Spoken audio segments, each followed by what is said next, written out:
podcast. Yes. Oh, wow, that was loud. What's up, people? Welcome to Creative Theory Podcast. The show that brings you conversations with visual artists about how they got to where they got, what their day-to-day is like, what their thoughts on the art world are, their struggles. Wow, yeah, this music was really loud. It kind of messed me up. But it's all good. We got a really amazing artist in studio today. I just learned today, and I'm really fascinated by this fact. He had a certificate from 1988 for being the greatest talker. I mean, I think that's all we need to know, really. But he's an amazing art director, character designer, artist, athlete. And I'm sure we're going to learn a lot more about you. Matt, cheers, man. Thank you for coming on the show. Thank you. I think that music was a little hyped up for me, but... No, I think I think it fits. It's awesome. I made a mistake. I didn't ask how to pronounce your last name, and I don't want to mess it up. It's Boismier. Boismier. I kind of like get rid of the S and the I and everything in there. It's French. It would be Boismier, but okay. We Englify it a little bit. Because, when I read it, Boismier. Something like that. Do you get that a lot? Yeah. Yeah. I don't even mind it, but...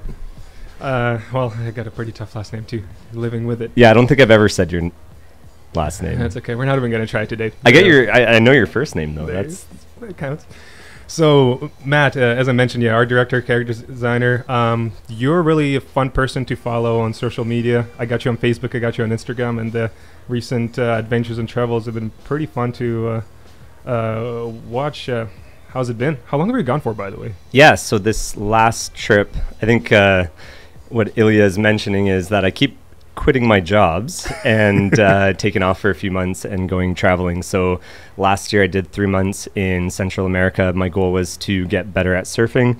I was kind of frustrated with the animation industry, and I had done most of the things I wanted to do, and then came back from that trip, felt recharged, worked again for a little bit, and felt that I was in the same place where I was, my happiness was dwindling a bit. So again, I quit my job and I went traveling for just under 3 months this time, and it wasn't as extravagant. I spent a lot of my time in Florida, oddly enough, hanging out with some buddies who had sold their tech company and rented a condo down there. So we actually hired a pro volleyball player, Peter... For what? Peter. Well, I play a lot of beach volleyball. I see that as well. It's awesome. It's one of the ways that I actually kind of keep cool most of the year. And so my buddies, one of them's my volleyball partner. I play competitive twos, and so we hired this professional AVP volleyball player to train us for the duration of this stay. So I went down there, spent some time. I spent some time in Ontario. I'm from Ontario. Yeah. So saw my family, and then made my way over to Bali to surf again. So basically my trips are me alone, just kind of like going wherever I want to. And when I do that, I feel most comfortable when I have something to do athletically, to kind of fill most of my time when I'm not painting or kind of working on side projects. So I go surf. Well, it sounds like you're just describing a pretty good life. Let's get back to that beginning. You're saying you keep quitting. What are those animation studios doing to you? Nah, okay. So quitting, I'm not like flipping tables and quitting, but I moved out here from Ontario in 2012, worked for Nerdcore Entertainment. Yep. Amazing company. They grew really rapidly. That's where I met you, right? I think. Yeah, well, I met you when we went to apply at Disney. It was a Disney job fair. That's what I made a little note here because I was trying to remember. And that's actually the cool thing is I remember, but I don't know if I knew you from Nerdcore then or just like followed you or something. But I remember we worked in the same building, I believe, but you were animating. Yeah. So Ilya approaches me in the lobby of, like, we're waiting to go in for our interviews with Disney, and Ilya's like, hey, can you, I want to do character design, can you show me some things? And he shows me his portfolio, and it's amazing. And fast forward to now, and Ilya's the most proficient artist in this city. Everywhere I look, it's murals by Ilya, and there's videos online, and so it's really cool to see, like, I mean, I've always wanted to do character design, and I don't know, he was animating Yeah. and then made the jump. That was amazing, and you're really kind to actually sit down with me on a couch, and we're in this like what hotel was it? It was the Georgia Hotel. It was beautiful. It was a beautiful hotel. We're just sitting on a couch. Hey Matt, could you just look at my work? And I'm pretty sure I had some just silhouettes or something, but that was cool, man. I appreciate it. But time flies, I guess. And yeah. So that was Nerdcore. That was my time at Nerdcore. And then Nerdcore got bought out by DHX, so I worked for DHX, and I basically had went from being a character designer first time to being a senior designer. Then I got an opportunity to do some viz dev on a project that got me noticed, and then from there, the creators of Kate and Mim, when they came to town to work with Nerdcore to make the show, they asked to have me on as on the project as a lead character designer. And so I had run through all these projects and all these positions. I went to become a lead and then an art director, and then I consulted for a project, and eventually I ran out of things that were inspiring me, and I thought I had to move on. And I made that clear one day over wine with one of the HR people. Over wine, that's how you do it? Yeah, so by this point, DHX had bought Nerdcore, and we had the two facilities. We had Alexander Studio, we had the Clark Studio, and I was at the Alexander Studio talking to people who I thought had no connection. So we were just drinking wine, and I was casually saying, I think after this project, I'm going to move on. This was after the second season of Kate and Mim, and which you're art directing. I was art directing, and I loved that project. That's the best project I've ever worked on so far. So that was really awesome, but I thought there was nothing for me after, and so I made that clear. The next day I went into work, and I get a call from HR at the Clark building, and I'm like, oh no, am I in trouble? And they bring me down, and they're like, so we heard you are thinking of leaving. Like, what can we do to keep you? Wow. Which Which is super, like, I've always been straightforward with the studios, for better or worse. But it always ends up being for better. I don't try to like sugarcoat anything, and if I'm not feeling good about a project, you know, maybe there's some other people who aren't feeling good about a project. So anyways, I made it clear, and then they did that, and they offered up a few things, and one of the things they offered was the only thing I hadn't done, which was work on a feature film. And My Little Pony, the feature, was happening at the Clark Studio. So they offered me that, and I was like, okay. Well, what I didn't realize was that was also a supervisor position. I was kind of growing a bit tired of the management positions because it was stopping me from actually producing artwork. That's it. Yeah, that's such a huge point. You just flew through a lot of those things. I'll have to get back to a couple, but when you said you felt like once you got to art directing, you felt like you had to move on, meaning because did you feel like you learned everything you could learn in that space? Yeah, I was feeling like I was at the top of, the ranking at the studio, and I was working. I didn't feel like I was learning, basically, and it's the only reason why I like to do art is to progress. Since I was little, I mean, you could almost every time you pick up a pencil, you can kind of learn something. If you're actively trying to learn, you could also not learn anything for a few years. But the whole reason I loved art was you just constantly learn. It's kind of the same way, like I love surfing because it's so hard. But each time I go out, I can improve at one thing or another. And that's what really draws me to art. And I was losing that. And I was learning things in management. I learned that I'm actually pretty good at it. Nice, yeah. But I also learned that I don't have an interest in it. I don't know how to evaluate myself at the end of the day. I can deal with the people. I can solve problems.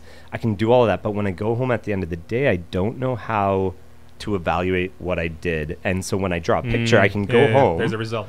And I can go home and be like, oh, you know what? That was a really good drawing, or that was a really bad drawing. What can I do better the next time? I couldn't do that with management. So. Well, also, being an artist, if that's what you're striving for, and having that being slowly taking away basically, and just doing more and more management, which is cool, but not getting to do art, I can totally understand. And I think I'm slowly actually experiencing that as well. But you have a pretty healthy relationship with challenges, though. You know what I mean? Because you're saying from the beginning, it sounded like you wanted to not be good at something so you can get good at it. And I feel like it's a tough thing to accept, and then but you can have a healthy relationship with it. It sounds like you do. Do you know where that comes from? Especially if you said you got it from when you were young. That's interesting. I've never been told I have a healthy relationship with challenges. I don't shy away from them at all. Like I don't feel embarrassed if I go out and do something and You're also not scared, right? I'm not scared. Some people have an ego. Here's another topic. Yeah. Okay, let's go. So I think this goes with the ego versus the confidence thing. Mm-hmm. I've always had confidence. I just do whatever I'm going to do. And I get embarrassed if I I get embarrassed, but I have this confidence to do just about anything. I can approach people. I can fail at something and feel still like I'm, not the worst human in the world. So I'm very confident, but I'm also confident just because I kind of know where I fit in the world. I know where I stand when it comes to other artists. Some people might see that as an ego. I hope they don't see me as just like this walking ego, because I can tell you where I stand. Mm-hmm. I can tell you if I'm better than someone. I mean, art is so subjective, so that's not even fair. But like, if we're talking only skills, if we're talking volleyball, I love that. Mm-hmm. I love that I can compete against someone, say, I outplayed you today, or, you get that result. Art is very subjective. So it's like, yes, you can be better at drawing creatures, and I can be better at what I do, and, whatever. So I think with the challenges is I don't have an ego about it. Mm-hmm. But my theory was that did you play sports when you were young? Yeah. So I always feel like, and I've spoken about this with many friends of mine, James Knight specifically, is that doing other things outside of art, where you basically, there's a lot more right and wrong. In sports, you messed up, you can't score, it's pretty simple. So I think it humbles you really quickly. Or it doesn't have to be sports. It can be like, it could be cooking maybe, like you'll fail and then it doesn't taste good. So bringing those experiences into art it feels like allow you to basically approach it not from this fine art side only, where failing is either scary or, it's like you're saying, or embarrassing. But if you have this other tangible aspect, because like you said, art is not tangible. It can't. Is it good? Is it bad? I don't know. And it's actually a pretty big trap that people fall into when they only think that it actually can't be wrong at all. And then I think then you limit your knowledge. Anyways, but so you have played sports when you're young. My whole life. I played 15 years of baseball. Wow.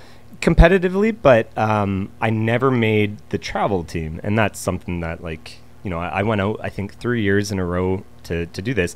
Now I stand 5'7" right now, so I'm not a tall human, and I play beach volleyball against guys who are 6'4", 6'8", 6 foot, on average 6 foot. Have big jumps. Most of the women I play with are much taller than me, so I have to jump high. I have to work hard. In baseball, where you wouldn't think size matters, I found out later, after 3 years of attempting to get on this travel team, and I was a very skilled player. I ended up being a pitcher. I was a home run hitter, but I found out later from my mom that they actually didn't allow me to be on the team because I was too small. Really? Yeah. Wow. And so the closest I ever got was being carded. And you know what? Like, same goes. I never got into the animation school I wanted to go to when I was young.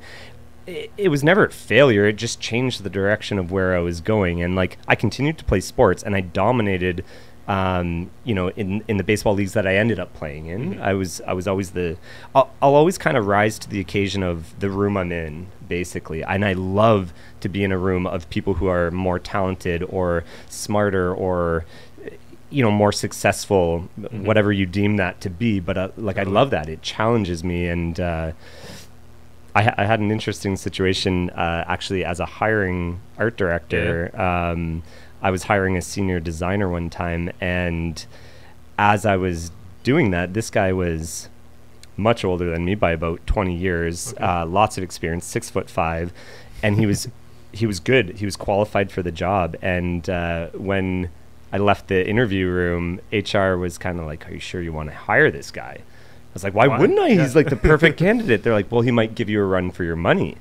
I was like, are you suggesting that I wouldn't want someone who's actually more talented? I need my... Wait, what was their point? What do you mean? What were they trying to say? Well, what I didn't know... Wow, okay, we're getting deep in here. Yeah. It was just a really weird notion. It never crossed my mind that I would be challenged, that like I'm in the role because someone wanted me there, and Okay. and I know what I'm capable of. And even though I was pretty new to art directing, like it was just a very interesting way of looking at it. It's two different sides, and I was thinking I'm only going to hire the best people for my team. Of course. Yeah. And HR was kind of like, oh, but what if what if he tries to take your job? What if he's really good? Well, that's the point. Exactly. Then I get better. Yeah. Like I learn Exactly. from him. If that's the case, then he deserves it. And, I'll concede or something. I don't know. Like, but to me, like that wasn't even a thought that would cross my mind, is to not hire a guy. Well, you got this. That's such an amazing approach and mental state to be in. I guess, yeah, it's really the best one. In the end, it's like you said, you do want to be surrounded by people who are greater, way better than you just to make yourself better. Otherwise, I mean, it's a known fact. Yeah, you surround yourself with people who are not as good, you kind of keep yourself down as well. One thing you just said, how like you were not seeing those things where something didn't work out, or you just couldn't get in like as failures. And I feel like a lot of people, not just artists, experience this thing, especially when applying for work. And I don't know about other industries, but man, this animation industry, sometimes you send out 10 applications, you get one reply. Some people never even reply. And so I would actually sometimes see it as, like, I would see it as a failure, but like not, I guess I would have to, I felt like it was a failure, but it doesn't defeat you, I guess. You're just like, well, that sucks, but got to keep trying, basically. Yeah, I don't want it to sound like I have some sort of like clarity in this whole thing. I'm looking backwards, right, at my past, and I can analyze it now. But when I graduated school, I may have had a bit of an ego, and I wanted to be a character designer. That's a really sought after position. It's a hard one to get into. There's only a few positions per project, so I was coming from a town that had no animation, so I was in Windsor, Ontario. The closest was Toronto, which is saturated with Sheridan grads and, just so much talent already. And I remember applying one time only to like a few studios, and House of Cool was one of them. And I got denied and turned down, and I didn't get the job I wanted. And I thought I only had one chance at it. Like I could never apply again. And I thought I failed. And it took me 5 years after I just missed. I never applied again for 5 years to any studio. I bartended. I kept freelancing because people kept hiring. Like I knew I was good enough to work doing something, but not as a character designer. So I just, instead of going in as some sort of like entry level job that I didn't actually want to do, I decided to keep doing the things that I was excelling at, which was being hired to do portraits and illustrating some kids' books that weren't even for publishers. They were, low level stuff that was barely paying the rent. And so, yeah, 5 years. I didn't enter the industry till I was 27, which in hindsight I can look at and go, wow, here I was thinking that was all a mistake or a fail, but it all led to where I am now, and it was the perfect thing to do. I was 27. I had so much experience dealing with clients, deadlines. I sucked at being a freelancer. My time management was awful, but all these things that I learned, I also had, I've counted it recently, but it was like 28 jobs that had nothing to do with art before I got into the industry. Wow. So I've been yelled at by employer, like the good experiences that I've had. Like lifting heavy things and putting them down, and like putting up festival tents and dealing with porta potties. I've done all those jobs. I've been yelled at. There's no feelings involved in those. Like you don't have to coddle someone. So I've been yelled at. I've sucked at jobs. I've been fired from 2 jobs before. Like it all feels like failure at the time. In hindsight, I can analyze it all and reflect and realize kind of how it all just really, like, if you have the right mentality and perseverance, then it actually builds your repertoire. So much of it is mentality. Even let's say you went like to, I think as an example, let's say you went to plant trees because like for summer because you couldn't get our job. Let's say, for example, you could look at it as like, man, I'm going to witness so much beautiful nature. This is going to help me in my art so much. Or you could be like, man, this is the worst thing ever to happen in my life. And so it sounds like you just had the right attitude. Did you? So when you didn't get that job, the first one, did you feel like you gave up, or you didn't? Because you still did freelance. Like, what was your attitude towards that? It was a bit of an ego. I gave up a little bit. I was caught up in bartending though. Like I had paid my way through school. When I was in animation school, I worked typically at least 2 jobs simultaneously while going to film school, and bartending was one of them. It really, like, I was able to graduate and had paid off my student loans, or not student loans, but just like my tuition and my car the day I graduated. And so I always worked hard. Anything I wanted, I had to pay for. So, I had the work ethic. And the bartending got the best of me. I'm very social, and I loved it. I got to party but make money while I was doing that. So too much fun. I really enjoyed that. And then what happened was I graduated. I was living in Windsor. My best friend at the time, who went to school with me, he got a job at Silicon Knights in St. Catharines, which was a game studio that crashed pretty hard a few years later. But he spent 5 years working there. When he got a job offer there, he kind of saw that I was just bartending and doing nothing. He's like, why don't you move with me? We'll move out together. So 3 of us actually moved to St. Catharines, and he worked, and I continued to I went and got a job at the Hard Rock Cafe. Just having too much fun bartending. Yeah, Hard Rock Cafe, and I just kept bartending and making good money. And then I got fired from that job, and I was like, you know what? That's it. That's a sign. I should really pursue my art. What did you do? Oh, they don't want to say. It's okay. Bartend. Like, they were making an example out of me because I was the newest employee, and all their lifers there were kind of skimming off the top. So they got me on not charging for a few beers, which were like honest mistakes, a few of them. And one of them was like, literally, I poured 2 pints of beer and gave them to a couple who had been buying shots for everyone. I didn't mark it down appropriately, so they actually, like, it was a big deal. And so I voluntarily quit. I don't think I've ever said this on in any interview. It's funny you called them lifers. That's a thing in Niagara Falls, for sure. Yeah? It's all service industry. Okay. So yeah, these you're talking like 45-year-olds who have made a career of bartending. I'm not saying it like. It's just that they were so comfortable with this company, and they got carried away. So I was like the new guy who was just kind of fleeting. Like I wasn't going to stay in. I wasn't going to stay in Niagara Falls. So they just kind of used me to scare the ones who are going to stick around. Sorry, I interrupted you. So you said that was a sign from the universe. Oh, so I was like, okay, this is the time. At this point, I'm about 25 or something like that, and I was like, okay, I'm going to try to work in my industry. I was loving drawing people. So I wanted to be a character designer. I loved drawing people. I never liked drawing landscapes. I never did anything like that. So I knew I wanted to do character design. And I got somehow hooked into doing caricatures. That's what I saw from you. I think some of the art you showed me is and you did traditional. Like, was it pastel? No, was it Conte? So I had been doing caricatures, but I knew nothing about it. And then when I was looking for jobs, I couldn't get a job. And I found that Canada's Wonderland in Toronto was hiring for a caricature artist. Nice. So I decided I would drive 3 hours a day, why not, to work this job. And I got hired, and then I became a lead immediately as I was hired.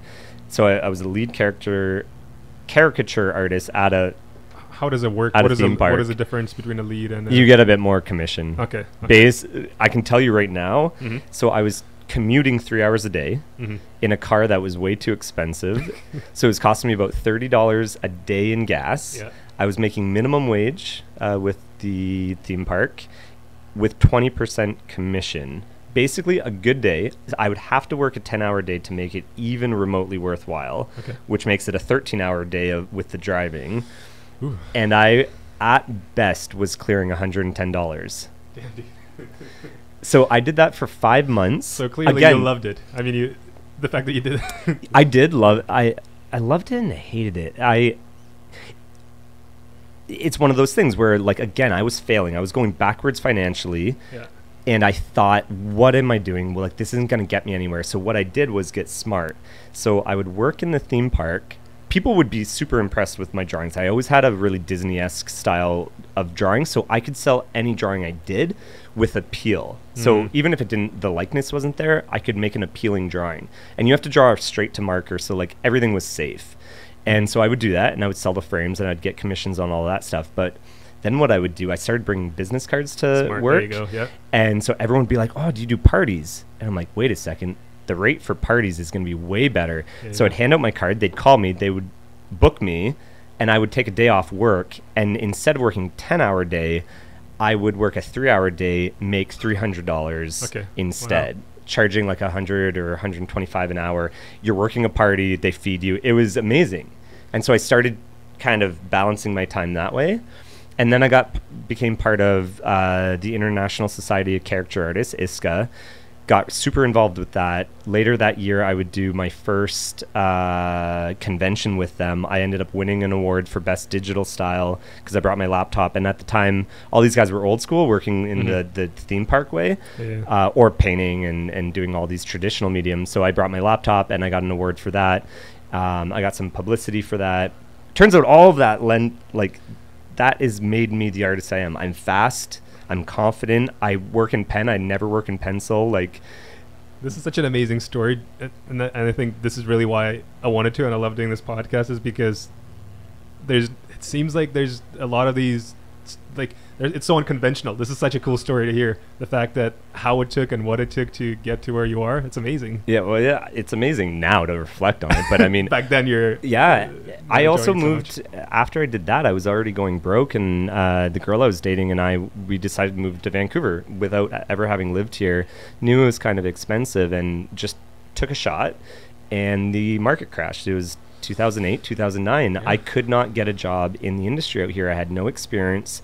And Nerdcore and Atomic met with me. Nerdcore was going to offer me a job. This is when they were making League of Super Evil. And then that kind of all went to crud. And I was out here for 10 months, and I had to turn around and tail between my legs, go back home to Windsor, Ontario. I couldn't afford it anymore. I had to swallow my pride. I kept trying to do my art as a freelancer, but clients weren't paying me. If they did pay me, it would take months.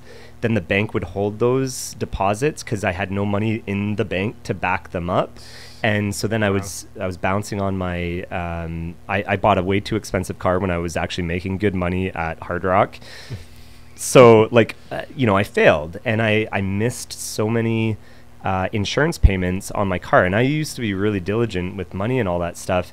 And the day I almost defaulted on the third time, it would have screwed up my insurance. I swallowed my pride. I went and applied for another serving job. And once I did that, everything turned around again. I got my momentum, and I did that for quite a while. And I kept making kids books and drawing. I was always making art. And then a graduate from my college kept coming into the restaurant, and he had his own company making educational games for the Ministry of Education, and it was animation. So he hired me freelance to do some storyboards for one of his projects, and that was a small project. And then he kept coming into the restaurant. He's like, Matt, what are you doing working in a restaurant? I'm like, I'm fine. He's like, no, you got too much talent. What are you doing? Like, I'll hire you. I'm like, nope. And this went on for quite a while. You were saying no to him. Why? I didn't want to give up I loved serving, and I don't know, and I thought I could do it on my own. I thought I could do the freelance. He kept coming in, and he came in on the right day when I just didn't feel that energy for going in and dealing with the general public. And I was like, I'll take the job. And I took a bit of a pay cut, I think, from serving, because that's all like cash money. And I had a job. I had my first studio job, which ended up being in his basement. But like, we eventually moved into an actual. Jacob Duheim. Is he the person that really just kick your butt into the industry? Basically, he did. Honestly, again, this is something that I could have looked at and been like, oh, what am I doing? Like, he's working in Windsor. His company's called iDream Interactive. He reached out to me recently again, and I'm thrilled to be working with him, because that year, so I spent 1 year. I left. I worked a little bit in the restaurant on weekends, and then was working full time. I loved the idea that I was going to get paid for. That's now you can say it. Back then you couldn't. So I was working all the jobs, and then basically I ended up quitting the service industry, working full time. I was getting paid vacation, which was a new thing for me. The studio was letting me basically do whatever I wanted visually. I was making Facebook games like slot machine games. So I was making just everything. I was getting to do a little bit of character design. And within 1 year, I built a portfolio that was directed at the animation industry. Wow. And I did that by doing more than I was being asked to. So like if he was like, oh, we need this, he would be okay with anything I created. And I would just push myself harder. Because I was getting paid to basically build my portfolio. And 1 year later, I went down to CTN, took that portfolio on my iPad that I got lucky and I won when iPads first came out from my college. And then got amazing reaction from Disney and Sony and studios like that.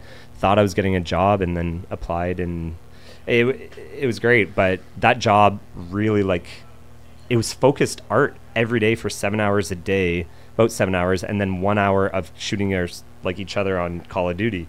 That was part of the job, right? It was amazing. Every lunch hour. Okay, let's take a little breath. The breath of air. This was crazy. That's my history. That's a journey. No, I didn't know that you actually moved here and then went back. This is, man, I'm learning a lot about you too.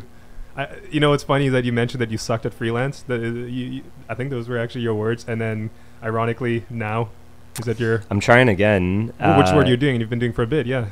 Yeah, I kind like time management's a hard thing. Like shutting her down. When I'm in a studio, I'm super focused. Like it's not hard for me at all, like to sit there and do the work, and I'm proficient. Like, but what I grew tired of was being there longer than I had to be because I'm really quick. Yeah. So I felt like I was spending a lot of time just like diddling around on Facebook or like social media.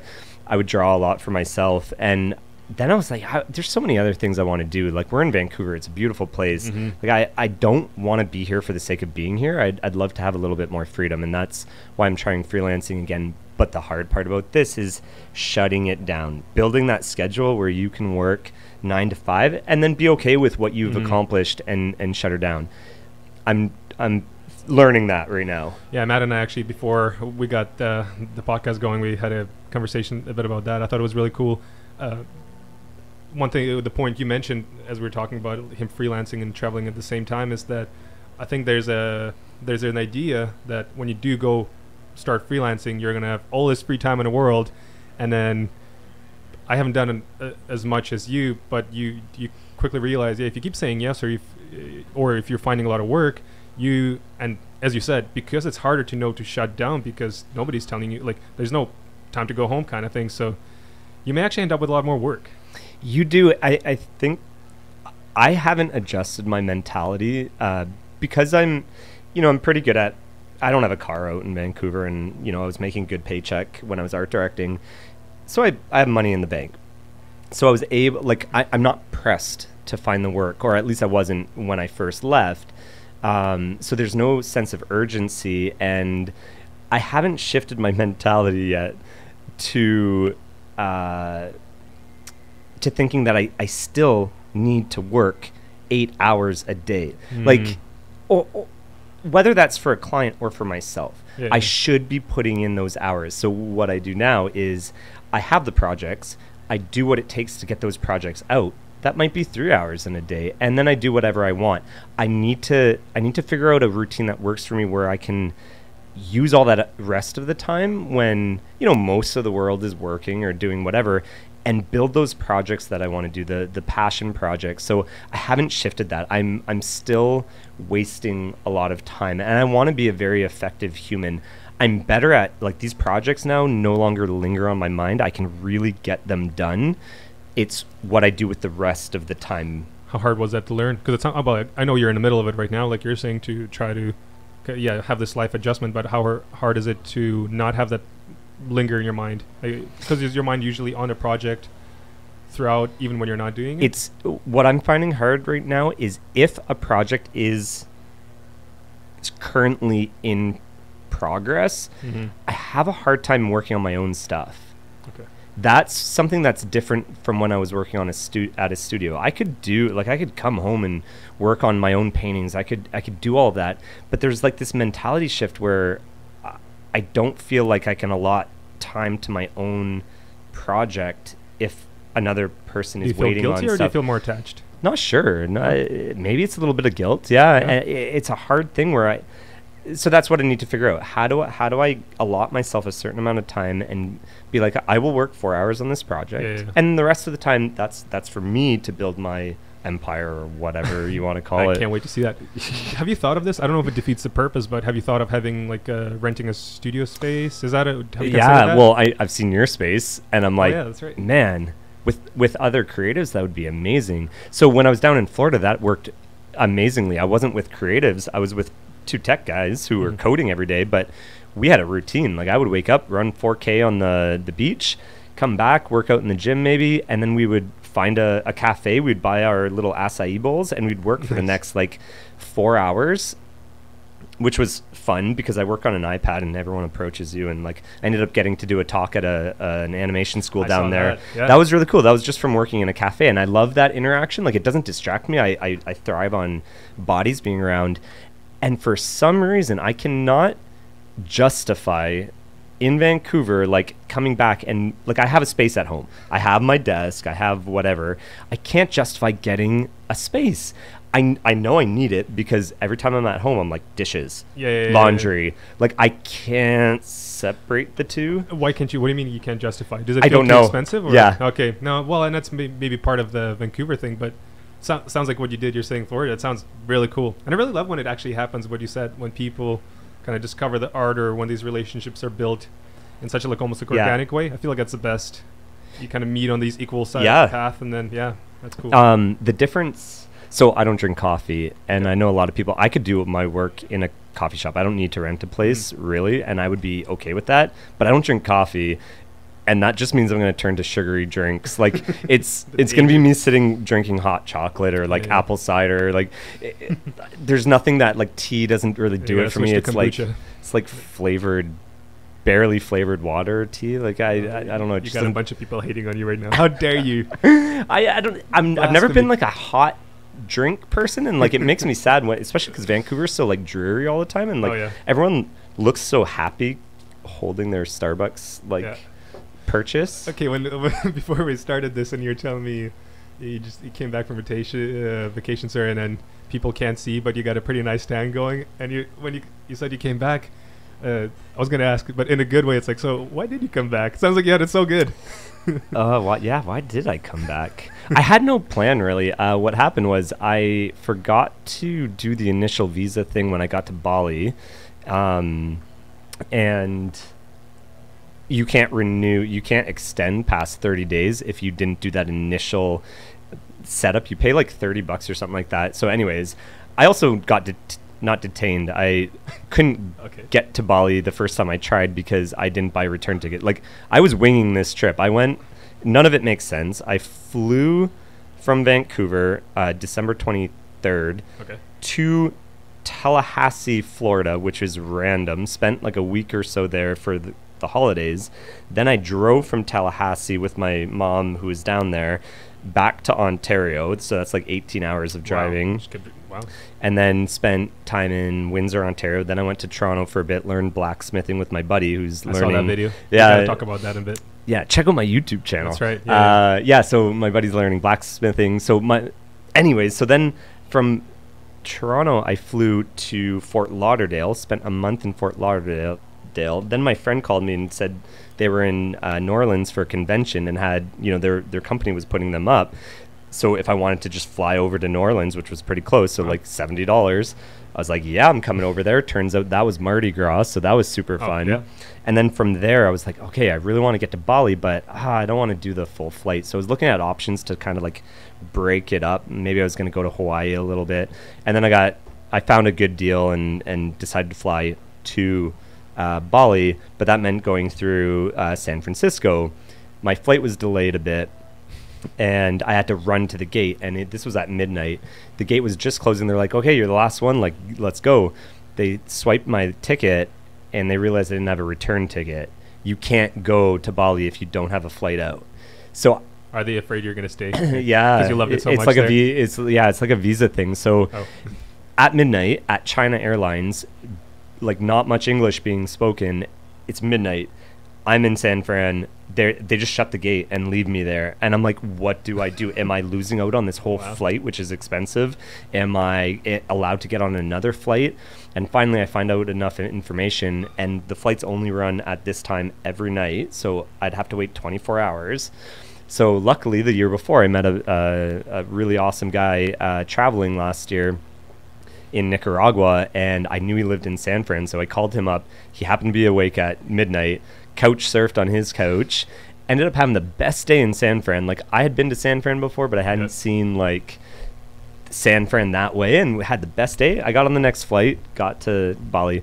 Either way, time was running out. I had to book a flight home, and I had a lot of work to do. I had big projects that could really use, like I'm working on an iPad traveling, so like it's not ideal. So getting home to my like big Cintiq and like the proper like Photoshop, so much real estate there, and it's yeah. So I was like, you know what, I didn't have any other further plans, and I'm like, I like my routine a little bit, so like I was losing it in Bali. Some of the surf wasn't so good, and there were days I wasn't getting physical activity, so I booked my flight home. I came home. That's the long story. The surf was just good enough, but not good enough for you. No.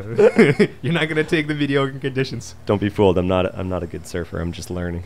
It's okay. No, I believe you. Hey, I haven't seen it, so I'll just think you're super great. Your stories take on these, man. I guess you're just an adventurer, especially lately. And then it sounds like you've been enjoying being outside of the studio. Clearly, I mean, you wouldn't be able to do that at all. Yeah, it's pretty great. And can I tell you, like, let's turn this all into, you know, industry talk. Yeah, let's go. What has happened since I left? I would have anticipated the first time I left, and was like, the first time I left, this was 2006, like the end of the year, and I was like, I can't do this. Like, I was actually in a bad place, and I needed to recharge. I thought I was done with the industry, and the traveling. Completely. You thought you were gonna just disappear. Change gears, do something. Like, it would have been art based, but like animation just was not fulfilling anything for me. So I really thought I was walking away from it, and that it wouldn't lead to what it has. And what it has done is built relationships with all the studios I had worked with previously. And they've grown to respect my time so much more.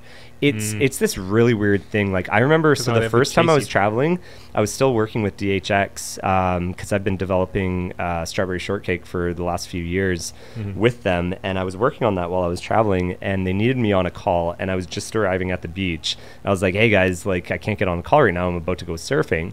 They're like, okay, can you get on at 4? And with the time difference, I was like, 4. Perfect. I can still get in a sunset surf session, race back, and I'll be on this call.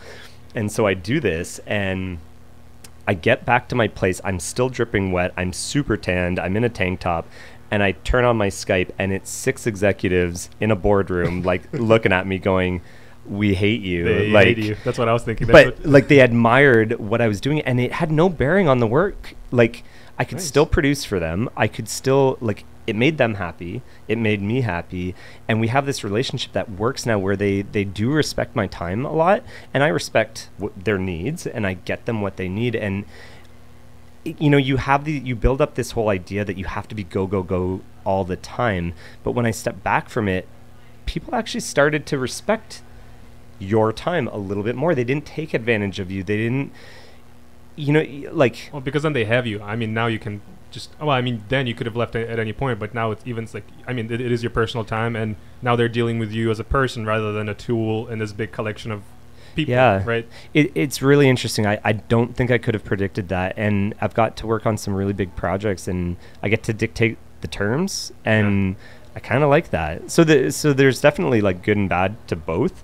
I don't think I would have the same mentality I have now if I didn't put 6 years like in the studios, like grinding it out, you know, like this isn't, I'm trying not to be like a prima donna or like, you know, anything like that and super dramatic about it. Like, I put in 6 years really. Like, I was issuing in the new kind of technology for nerdcore to bring them into the 3D realm.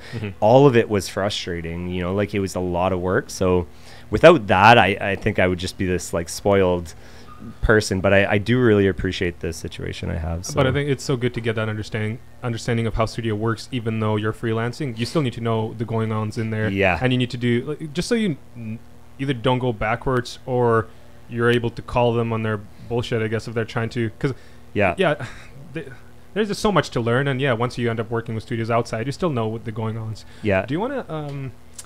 we don't have to go deep, but do you want to touch on a couple of things of what made you frustrated and it got you basically to a point where you wanted to get out? I think it was working in television. You know, there just wasn't... You're working with budgets. There wasn't room, so it was either that, like, I was tired of watching my work. You know, it wasn't elevating. Mm-hmm. Once it left my hands, because in 3D animation, what you know, as a designer, nothing I draw is seen on screen, mm-hmm. unless someone's holding like a newspaper that I drew a little squiggle on or something. But it's not my product that's seen on screen, which is fine. Mm-hmm.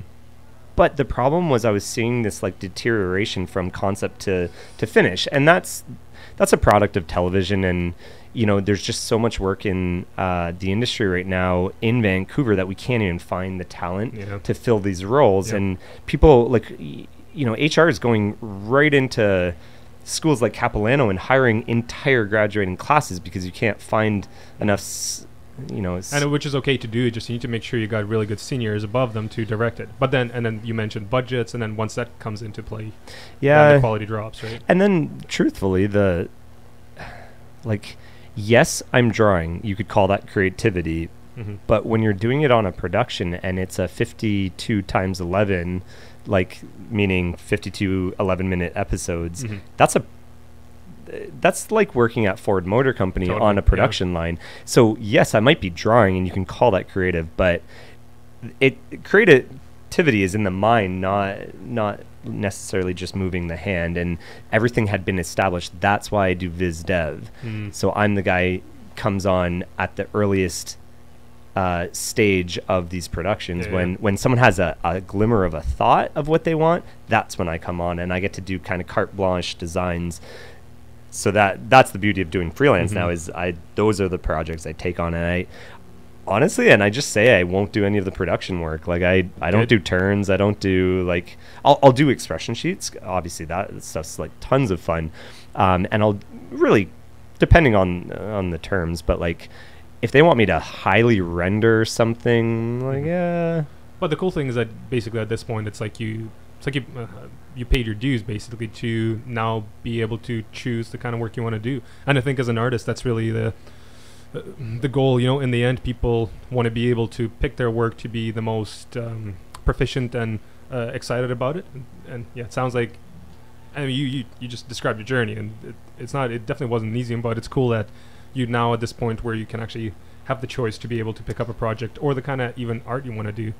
And then what you said about studios feeling like a production, I think that's something a lot of animation studios have to realize, that often people may not feel creatively challenged, and finding workarounds that I don't know what they can do or what they do, but I think it almost needs to be addressed, because I don't know about yourself, I know many people who once it gets into production, especially if it's 2D, it can feel like you're like in a factory. It's true. Mm-hmm. And I'm not to say that okay, it's not hard work, we're super lucky, but it's the type of work that may feel like a factory. And so I think, I don't know what your thoughts are, but finding a way to break it up and remember that the people you hired are artists, like how do you challenge them to make sure they're happy?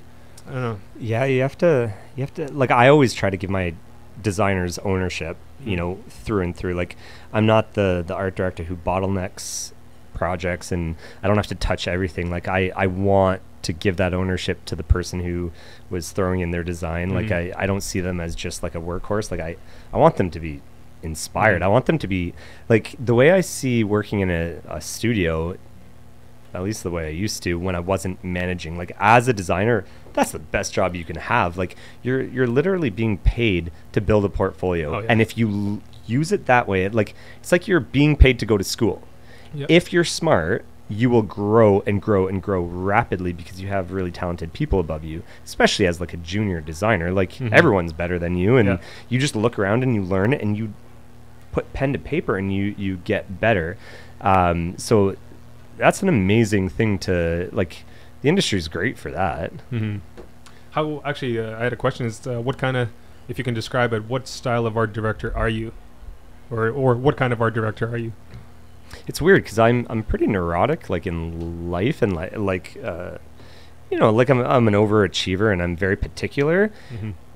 But when it comes to people, I can tell you this: I've let way too much slide as an art director. There's times when I do feel like I should have just foregone feelings and put my foot down and really like get the product to be the way it should be.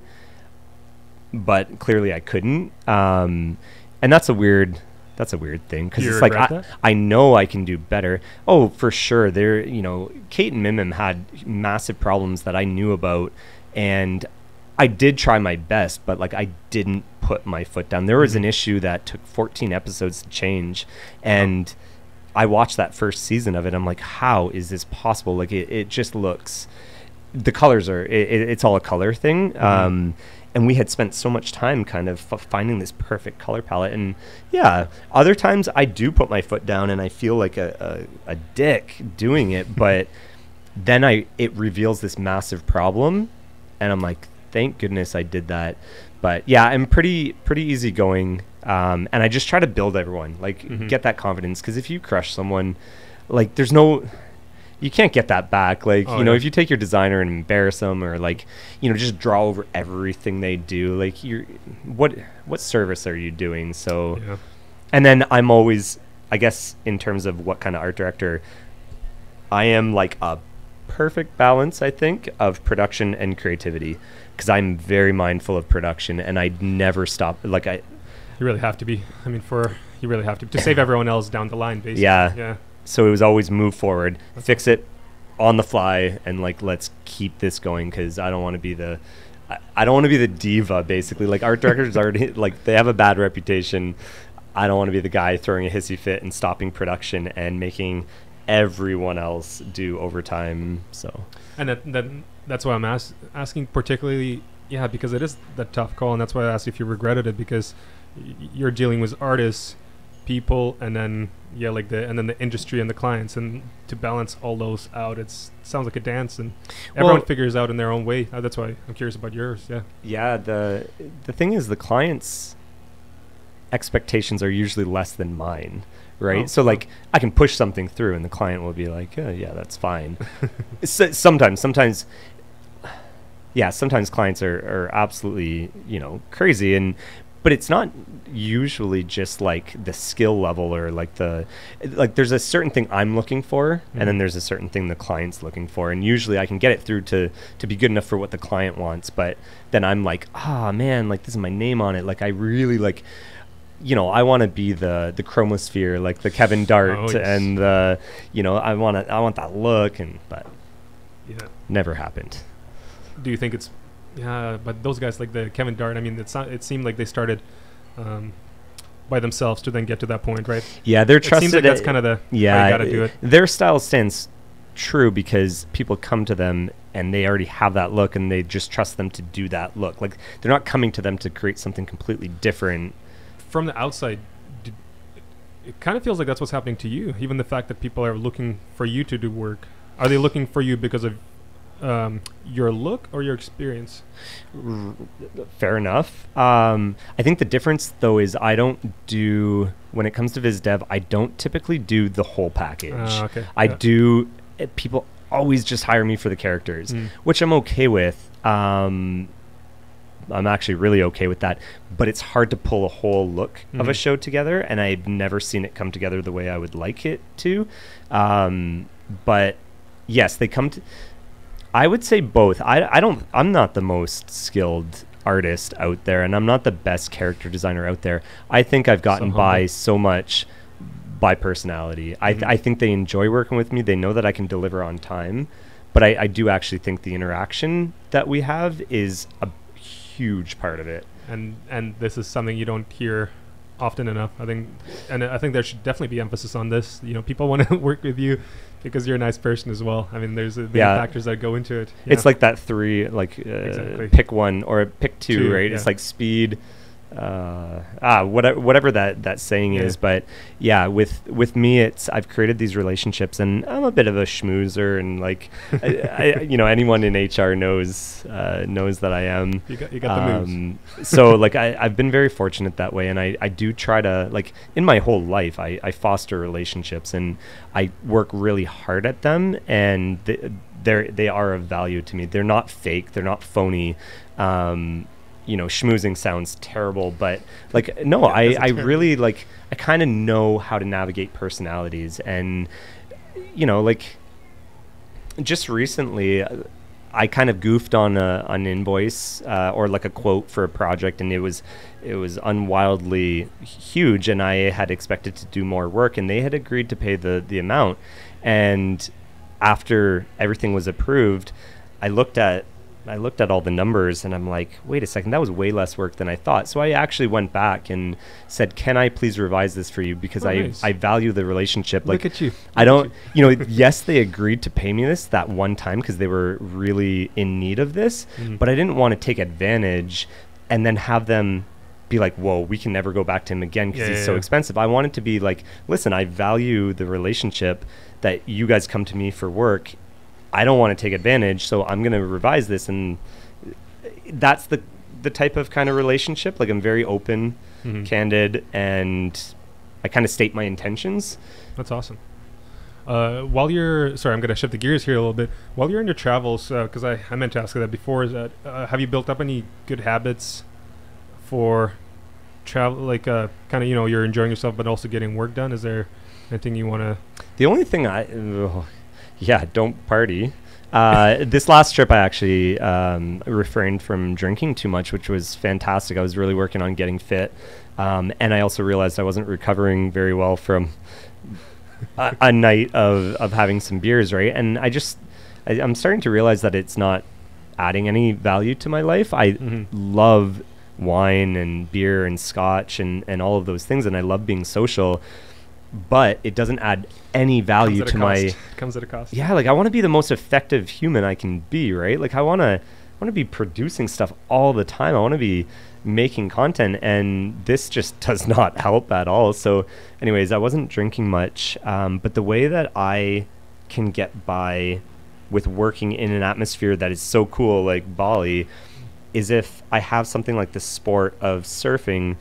Wake up, if I can build my routine around waking up, doing this thing, getting out there, getting my physical activity, coming back, hunkering down in maybe a cafe or the hostel or the hotel, doing a chunk of work, and then knowing that I can get out again, maybe for a sunset surf, doing that, and then you're wiped, come home, eat food, and, surfing's intense. So it just wipes you out. You get a great night's sleep. You do it all over again. Also, the traveling part for me is I'm way too social. So in Vancouver, it's very distracting. I don't know how people pay for places in Vancouver because no one seems to work a regular job, and I get calls all day. Like, and I have, a bit of FOMO, and I have a hard time saying no. I want to do all of the things, but sometimes that means I'm just like on a Tuesday when I should be working 6 hours on a project, someone calls me up and wants to go do something fun, and I go do that fun thing, and now I'm working till midnight. Like, so traveling alone actually removes the social aspect. Unless I really want it. Okay, I see. It's a trick to get away from all the friends. It actually. See you later, guys. That's a big problem. And when I came back, I was like, no, I'm gonna be better about this. Like, I always wonder about those people when you drive into work on like a sunny morning and you see people hanging out on the beach. You're like, what do you guys do? Yeah. Apparently, that's me. That's exact. So now I know. So wait till the good weather comes. Like, I cannot function like a human when the sun is out. Like it. I can't work. It gets dark at 10 too. You're gonna have to work you're gonna have to work nighttime, or you just stop working. Save all your money. What's nice about Vancouver is it rains so much. So like a day like today, it's dreary. It's the normal Vancouver fare. Like, I could work all day. I think we should start. This is something I talked about with friends. I think we should start advertising Vancouver as a place to go to if you want to get work done. Like, it's just like, hey, artist, do you feel like you're not producing enough art? Come to Canada. Well, I guess. But yeah, we shouldn't complain. Vancouver's pretty amazing, especially when you compare it to other places. Yeah. Well, Vancouver is very distracting for me. Like I realized the first time I left to go traveling alone, I realized how much anxiety Vancouver gave me. I love Vancouver. In what way? That's social anxiety, the social media. I've been single for the last 4 years. That you don't have that home base, that person that you do everything with. So I'm constantly reaching out to friends and seeing what they're up to. And you get on social media and it's by 9 a.m. someone's on top of a mountain. It just creates this anxiety to do all of the things all the time. And it's like, if you need to get work done, you're gotta disconnect somehow. Yeah, and I was having a hard time doing that. So removing myself from Vancouver was actually the best thing I could have done. And doing it in the winter is not so hard because it's kind of gloomy. Well, it's either that or somehow try to avoid the pressures. That's actually an interesting point. About seeing other people. But it's funny that you do that with lifestyle, but do you do that with art as well? Like you see someone like, oh, this guy just posted this giant painting. Like, you know what? It's been a few years. I feel like I hit a point in my career where I'm like, I'm you don't care anymore. I'm good enough. Like I'm like the old dog with no new tricks, and like I'm that guy that I kind of didn't want to be. I'm not creating anything groundbreaking anymore, and I don't care. I'm okay. Like I'll shift gears into something else. Like I mentioned the YouTube channel. That's what I want to talk about. Yeah, that's exciting to me because it's okay. On that note, so like when I went traveling, or last year when I was working the job, I was working on Octonauts. I decided after that I was going to do this YouTube venture. I had been watching so much YouTube and I'm like, this is amazing. Like you get to create whatever you want and just put it out there. And if it goes really well, you actually can live off this. So I really shifted, and I was watching a lot of Casey Neistat, and I give him all the props because, man, his mentality, most people What's know. His name? Casey Neistat? Do you? I don't think so. He's like the biggest YouTuber vlogger. He's a filmmaker. He had an HBO show. He switched to doing these daily vlogs. At first sight, he looks like a douche. He wears these Ray-Bans on screen and all this stuff. And I started watching. His mentality just aligned with mine perfectly, and everything he said resonated with me. He worked his butt off from a young age. He knocked up a girl when he was 15. He ran away when he was 15, and then just worked hard. And he has this career where he does what he wants only, and people pay him for that. Like Nike paid him to make a commercial. He took all the budget and just traveled for 10 days and blew the whole budget. Got back, he made a film out of it because he has this like guerrilla style like filmmaking. Like it's so cool. Maybe I've heard about that guy. And and so Nike loved it, but was like, hey, you weren't wearing anything Nike. And so he had to refilm the last part where he's like running back to his place with Nike shoes. But everything he said resonated with me. And so for 6 months, I was watching 2 years worth of his videos every day. And I was like, every word he said was just hitting home. And I'm like, I'm doing it. And so I had this mentality of, because I had drawn since I was like 3 years old, and I always got praise for drawing. So I was always told I was good at it. That feels good. So I kept drawing. I was good at a few other things, but like drawing was the thing I was known for. So I would always get praise for it. Why wouldn't I keep doing it? And so I became the master of one, where other people are like the jack of all trades, master of none. And so for so many years, I actually stopped myself from doing new things because it's like, I could be mediocre at that, or I could just get better at what I'm like really trying to do, right? So I feel like I missed out on the opportunity to just be versatile and be very interesting. And I have friends who are that type of person who are just so interesting. Like they might not be the best at all of the things they do, but my goodness, they can just like talk any topic, and they're super good at all these little things. So I shifted. All of a sudden last year, I just said, no, I'm going to do all of the things now and forget the art. I'm already good at that. Like I'll keep getting better, I'm sure, but like I'm going to do new things. And within that same month, I learned how to juggle 3 bowling pins. Like I knew how to juggle. I was pretty good at juggling, but like I'd never even attempted to juggle like the bowling pins. It seemed too hard or whatever. Bought those. I bought a skateboard at age 33 and started skateboarding. Never done that in my life. I suck at it so bad. I saw the video of you skateboarding. Actually. Yeah, I suck at it. I bought all the camera equipment to do vlogging. I learned about DSLR cameras and what to shoot with and microphones, and started with iMovie because I was too terrified to get Premiere again. I had learned that in school, and I was just like, no, that's too hard. I'm too old for this stuff. And all of a sudden I really enjoyed editing again. And so I learned iMovie, got really good, and then I was like, oh, that's too restrictive. Got Premiere. All of a sudden I'm like, now I have subscriptions to music software, and like, so all of a sudden with one stuff. Yeah. 1 month I'm like learning all this new stuff, and it felt good, and I felt energized about just everything. And then all of a sudden I have this energy about my art now that like I didn't have. Oh, it sounds like your brain was just craving something fresh. Yeah, you must have been. Yeah, and that's what you mentioned about like either doing one thing or many. That's I think it's a really common struggle, and clearly there's no one way or the other, or maybe it depends on the personality, but maybe what you need is switching. Like maybe what you need is you going out and then going back to the art. Maybe that is the way to keep it fresh, because I think you even hear it often in just art itself. Like people get, for example, tired of maybe just drawing, but maybe all they need is like another thing to learn. Maybe they just need to pick up some oils or something, or clay, whatever that is.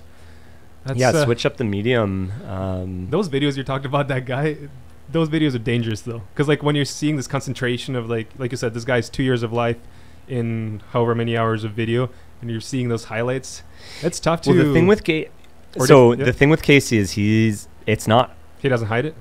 Oh, he's super genuine, and that's what I really respond to. There's some other guys like Peter McKinnon's this photographer from Toronto who formulaically built his YouTube channel, and within 1 year got 1 million subscribers. So like I studied all of this stuff as I was getting into the YouTube kind of area where I wanted to actually make that my career, and I wanted to make money on it. So I was thinking like, I'm not going to do YouTube as a hobby. Like I'm gonna make this my job. And Peter McKinnon, he does much of what Casey does, just not quite as genuine.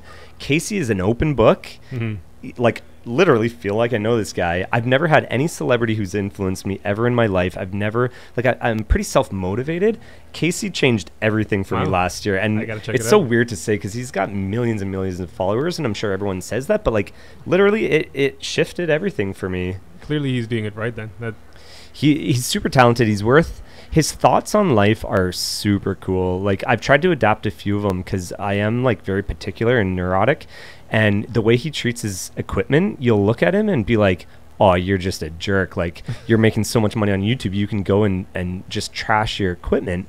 And he addresses it. He's like, listen, I'm not trying to be a show off here. He's like, if I baby this equipment, I will not get the shots I need. And he uses one of those electric skateboards and skateboards around with like a smoothie, the controller for the board, and then his big DSLR rig with the microphone in New York City. Like asking for it. Accidents happen. Yeah. He's like, if I had a lens cap on this thing, like I would never get a shot. Ever. He crashes drones all the time, but like all of a sudden I was like, you know what? Screw this. I'm like, that would stop me. Like I'm a clean artist. Like I don't have a studio space, so like if I paint something, I'm like, ooh, a drop. Like I clean it up. Like I want to be that messy artist, and so I tried to adjust my mind too. And like, no wonder you work digitally so much. But I saw you transition to watercolors. Well, is that why? Or I mean, you did a bunch. That is not a transition. So you're always doing it then. I've always loved traditional medium. I worked a lot in markers years ago. It's just all the work stuff is all digital, and then I'm out of practice. But when I travel, I only work like I work with sketchbooks and watercolor. Actually, this is a good time to ask it. So the thing about social media in general, and you seem very successful in it. Before I didn't even mention it on Instagram. The Tuninator. The Tuninator. I probably should have mentioned. People, if you're listening, check it out while we're talking about it. But that's actually, to me, an interesting point is what you post and what you don't post, because clearly you do all these kinds of art, and then, but social media being this crafted channel, you choose to post some things, and because I know you do traditional medium, you don't always post traditional medium, and so to me it's interesting. Is there approach, a mindset? How do you? Yeah, I'm lost on Instagram right now. All I'm doing is stories right now. I'm loving the stories, which are cool, but it's so different from even your the scrolling channel. I mean, from your, like, you can even call it portfolio now. Yeah. You know, but it's cool. Yeah. My Instagram fell stagnant about 2 years ago when they stopped, they changed the algorithm, and it messed me up pretty good because I used Instagram to evaluate whether my work was connecting with people.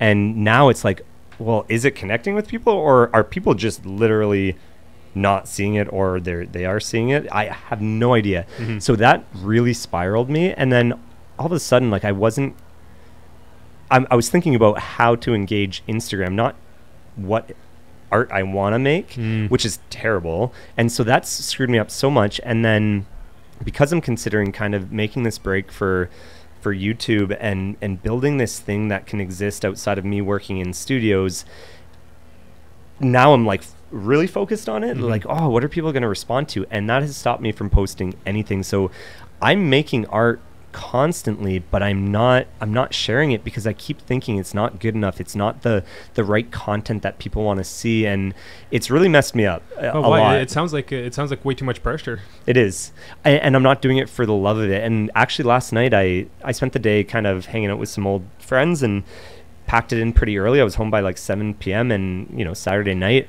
I put on some documentaries and I sketched in my sketchbook for the first time in forever, and just like I made really terrible drawings, but like I sat on my couch and sketched like I used to sketch. Like that used to be something that was therapeutic to me, and I haven't done that in years because I usually work all day and all night on projects. But yeah, like I sat at home, relaxed, and sketched very terrible sketches. That's very surprising to hear. I would have no idea that.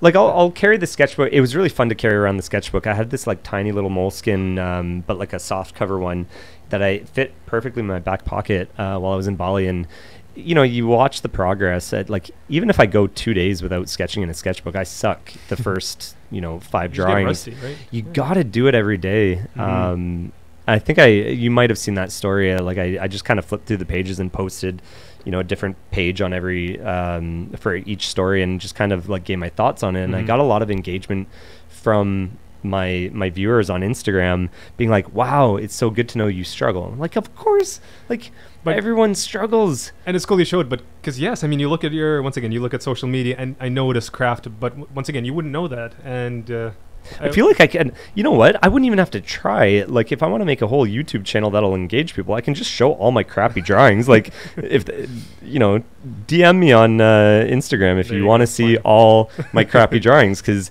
I don't have this, like, portfolio sketchbook.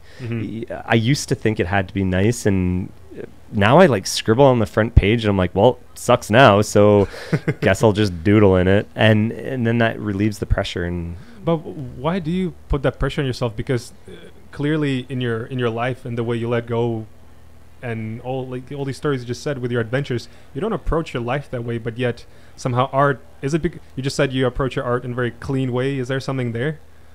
Like you put so much pressure on yourself for your art, but for your life it seems like you allow yourself to be more relaxed. No, I'm not relaxed. No? Don't get me. Is that under the conception? I think that's where the surfing needs to come in. Okay. Become a more chill human. I'm not relaxed, really. Like, I'm always like thinking. Like, I'm the guy who's like, I don't sit still. I've never been bored in my life. I'm like, what can I be doing with my time? I should be drawing. I should be getting better at something. Like, and I sit and spin my wheels. Like, I'm pretty high strung. I can relate to that. But so at this point, have you found good tactics as surfing? Is there anything else to kind of calm yourself or be able to organize yourself? Surfing is definitely a cool one. I just want to be like live that surf life. I love the sun. I love the beach, and I'm scared of the ocean. But like surfing, you can't bring a phone with you. You can't. You're not connected to anything. It's scary as shit. But like you're out there and you just get to kind of like chill. And so that's really cool. And now that you're back in Vancouver, can you still not just throw the phone away, or is there pressures? No, it comes to bed with me. I'm connected, man. Like I said, I put a lot of effort into the relationships I have, and that could be anything. Like I have this rule where if I think about someone, I'll message them because I respond really well. Like if somebody thinks about me or messages me out of the blue, or someone is like, hey, you want to hang out? That means the world to me. And so knowing that I can influence someone's life in hopefully a positive way when I do especially if it's someone from like my past or like someone who I don't hang around with often, if they cross my mind in some pleasant way or unpleasant, like whatever the case may be, I'll send them a message, say, hey, what's up? How's it going? We should catch up, whatever. That's a cool habit. I don't know. That started like a few years ago. And so I'm usually getting a bunch of text messages like throughout the day, or like I'm just connected all the time. And the problem is the world is getting smaller. So I travel so much that I meet people from different time zones. So there's no dead time. It's not like I only have friends in Vancouver. Yeah. I got Windsor, Ontario, which is 3-hour difference. So I'm always, my mind is also in different time zones. So like sometimes I'm working with a studio in Australia. I'm a day ahead in my mind. So that's stressing me out. And then also I have friends all over the world that can message me like in the dead of night. I don't know. Like I have a hard time it sounds like it's not self-medicating, like dealing with my phone on my own. Like I need a reason to remove it. It's like dating I'll take it is one of the only times I shut her down. Like, you know, I'm on a date, I'm not going to pull out my phone, right? Or like if I'm playing a sport, that's where sport comes in. Nothing else is on my mind when I play a sport other than kick ass, be as good as you can be. It sounds like you found yourself a recipe to basically not do art somehow with all friends. It sounds like that's what you're doing. Okay, so is this therapy or is this? I don't know, it's whatever you want to get out of this. But it sounds like what you're saying. Okay, so you're now freelancing. Your goal is to now spend time more on your own projects. I think you touched upon that. Maybe before you tell me what your kind of vision is for, let's say, a couple of years down the road with your personal work, tell me what your vision is for the YouTube channel and the YouTube videos that started, because I really enjoyed watching those. It was like a lifestyle and art comes together, which is really cool. I think it's a nice perspective to take on it. For my opinion, I guess, as well, is that I think it fits so well if a person travels, like those travel shows, but then you got this extra element. This person travels and then they depict what they see in an image. It sounds like it works so well because I think people like art being made. That's why people go to those live painting shows. But then you combine that with travel and then art. Sounds like a good formula. Anyways, that's my take on it. That's really good to hear, because I mean, I've stopped doing the YouTube thing because I actually found I was like, what am I doing? Like, I wanted to do lifestyle really bad because I like to talk. I feel like I have a lot of ideas. And basically how it started was I got so often I'd go talk to schools, I'd talk to students, I'd talk to even my colleagues, like, you know, if it was my junior designer, and I'd tell them kind of like how I got started. Or if they had nothing to do with the industry, just someone who met me for the first time, I'd tell them what I do, how I got started, all this stuff. Every single time I would get, wow, that's really inspiring. And I was like, there's got to be something I can do with this. And I don't particularly enjoy teaching, especially not to a big class. I'll do like mentorships one-on-one with like excelling students, but I get really let down when, you know, people don't put the work in. So I don't want to teach. And I learned that because I did a 10-week online course that I taught, and I was like, nah, not for me. So I was like, how can I get this information across? And I thought, you know, after watching Casey Neistat, I'm like, I can just make these videos of my life, which is fairly amusing. I'm very random. I have a tattoo that says ¿por qué no? Like in Spanish, basically, why not? And that's how I make my decisions. Like, why not? Like, it sounds crazy, but like, let's just do it. And so I wanted a medium to be able to kind of like tell those stories. And I thought I could do it while just living my normal life. And I want to include the art, but so far to date, because I wasn't creating a lot at the time when I started the videos, I was pretty beat down with work.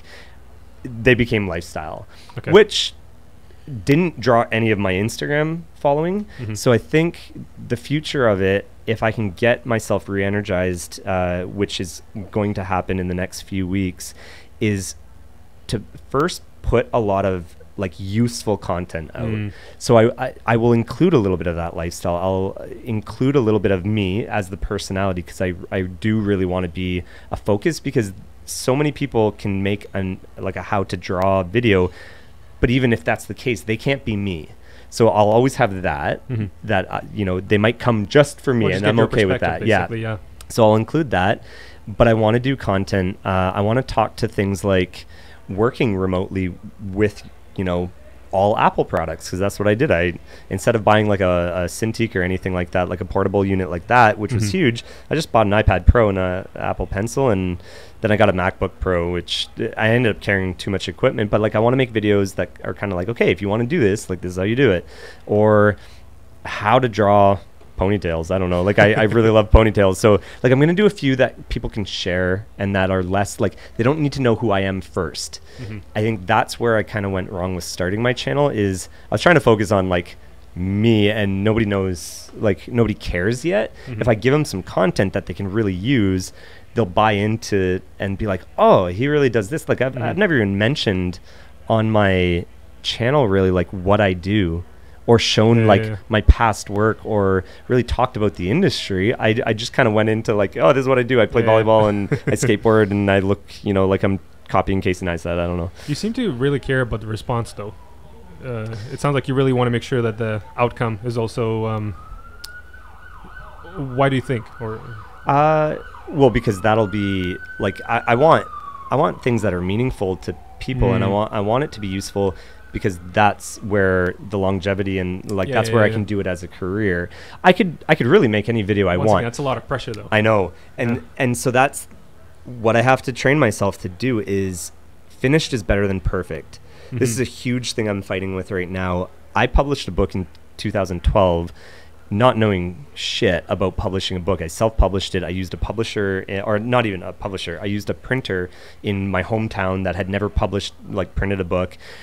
I figured it all out. I sent books across the globe. I got that book. Ilya's got the book. So like, it's not perfect, but people have a book. Maybe it's not even perfect to you. I think to a lot of people, you'd be surprised. Right. That's it. So like, finished is better than perfect.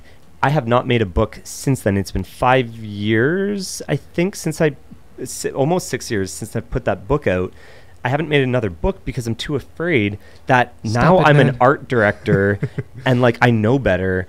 I should be able to find the perfect publisher or the printer, and the pages have to be crisp. I have so many ideas for books that I want to do, and I stop myself. Same is happening with the channel. I've made a few. I was naive when I made those, and I was like, "Ooh, this is fun." But it's good, I think, rather than the amount of pressure you're putting yourself. So now I went back, like I went traveling, and I evaluated what I was doing, and I'm like, they didn't really engage. And now it's been enough time that I'm like, okay, well, if I put out another video, it better be perfect.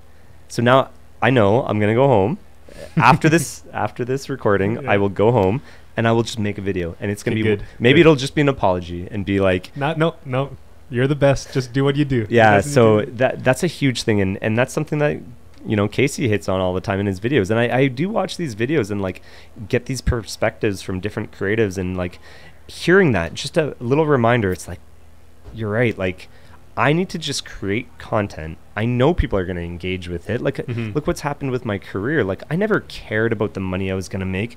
I never cared about what people thought initially. Like, I don't post on my Instagram because I care now what people think. Like, I guess you got to go back to not caring. I just got to, You need a tactic. You need a tactic too. What are your other ideas that you want to pursue as well? Let's say a couple years down the road, because the YouTube channel, that's a pretty big one. But as far as you're saying, is there a possibility we're going to see another book from you? Yeah, for sure. Like, you know, I have ideas that have been all I have to do is put them together. I think I would bring someone on to help me with that. Like, I don't care for the admin kind of work of it. The last time I did the book, every time I like got an order, I'd actually be like, oh man, now I got to go to the post office. So I think I'd bring someone in, and I would do the content and then let them run it.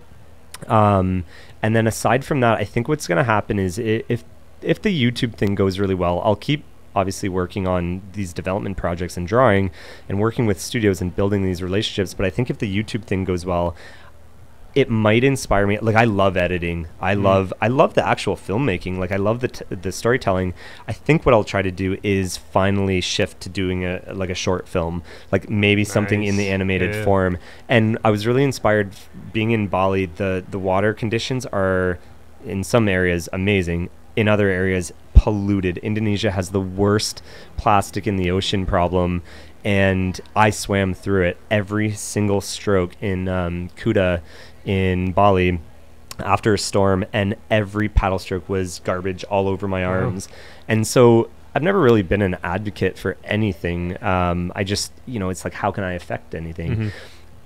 And then I was like, oh man, it'd be so great to collaborate with some amazing artists, small time, like, a small little project, but do a passion project to bring awareness to these problems and make this amazing film with like fluid, I love it. Stylized water, just something cool. Who knows? I've never wanted to do an animated short. I just not a thing that I've ever wanted to do. But I think with the filmmaking, like if I continue down that path, maybe that could be something I do. I love the coincidence. Just last week I was speaking with my coworkers about it's like a Garbage Island? That's exactly. So that, I don't know how that got into my mind or where I heard it or read it, but kind of remembered it. But it's insane that that thing exists, and that just crossed my mind like once every 4 years. And you're like, what are you talking about right now? I'm just, that actually got me thinking about art as well. And yeah, there's actually a mural project that they do. I think it started in Australia. I don't remember if the name's like Ocean, I don't know, Wolves for Ocean. I can look it up after, but they're doing kind of their way of bringing up awareness to it. But yeah, when thinking about this, in just Texas-size, rubble in the ocean, that's a pretty good cause. I don't blame anyone. Well, all of us, really. I don't blame anyone who isn't aware of the problem and who doesn't feel connected to it, because if you haven't spent time in the ocean, you would have no idea. So like, you hear about it and you're like, oh yeah, there's garbage in the ocean. But I've snorkeled in Belize, where it was like the bluest turquoise water. I was with nurse sharks and like these turtles, and then I'm swimming. We're like in the middle of nowhere, and I see this tiny little fish with one of those like plastic collars from like a plastic water bottle around its body. Wow. Like it had grown into it. And I was like, okay, that's surreal. And then this year, surfing, like you're surfing, like that's usually like the most beautiful thing. You're on the water, it's clear and it's scary, but like it's amazing and it's beautiful. And this year I just like watching all the trash on the beaches in Indonesia were so brutal and so in your face that you can't avoid it. And it's everywhere. Like, I mean, I was in Ubud in the middle of Bali, and got so excited. I saw a bunch of locals playing a soccer game, like young locals. And so I kind of went over there and on my little scooter and checked out the game. I was like, that's so cool. It looks epic. And there's the rice fields all surrounding it. And then I kind of like cruised around to the other side of the field, and it's just littered with single-use water cups. Wow. Single use. And mind you, they can't drink tap water and stuff like that. So like, I don't know what solution they could have, but they just play soccer over top of all this rubbish. They don't do anything with it. Wow. And I think you got to take these experiences and put them into art, basically. Yeah, no, and it's like, bring an awareness to what does awareness do? But like, no, if we could like raise money and like, maybe I will get involved with like an ocean, beach cleanup or something like that. But like, yeah, I've never really felt engaged to be an activist about anything, because my life had enough fixing to do over the like it's just like, what can I do? But yeah, the ocean thing, like I do love surfing and I love the beaches. And even down in Florida, the US has a bad problem of like plastic straws. Every time I got a new water, even if you were drinking tap water at the restaurant, they would bring you a new straw every time. I'm like, oh. And then we were training on the beaches, which are beautiful white sand beaches down in Deerfield Beach near Fort Lauderdale. And we had to move courts because there was so much ground up plastic, because they maintain their beaches. They have these big tractors that come over, but like we had to move because there was so much like little triangle shaped pieces of plastic. It sounds like you're really connected. I know it's a really sensitive subject, the whole thing of like, we should, like you're saying, bring awareness. I'm sure there's a right way to go about it, where it's helpful, and maybe it's easier for us to be in Canada and like speak about these things. I don't want to discount that, but clearly you're passionate about surfing. I think you're probably like a perfect person to do that, and also because that's what to me makes art special about other people, is when they bring their life to it. It's something I've been told, I've heard, and it's something I've adapted, especially recently. It kind of clicked, but I don't know, like seeing you speak about this, you're very passionate about this. I imagine if you go on down any of those roads, I really look forward to seeing what you do. I think it'll probably start. I mean, filmmaking is a big laborsome thing, and I have other tools in my belt to be able to like make stuff that brings awareness. I can make. I have all the photography from these places. Like I can do paintings. I can do surf paintings. I can do ocean paintings and all that kind of stuff. Like it doesn't have to be this huge production value. I could literally like do a few paintings, host an event, a little gallery show, and proceeds could go to something. I don't know. But you're so sociable. I have a feeling you're gonna have so many things. You should. I'll send you a link. You should look up that mural project. I mean, I think there's many ways where. Yeah, it's just like to kind of team up, connect, and do all these things. I got, as we talked about social media and you also creating the videos, what do you think, I've been wondering about this lately, what do you think artists do not talk enough about on these kind of channels, on these, I don't know whether it's social media or videos? Money?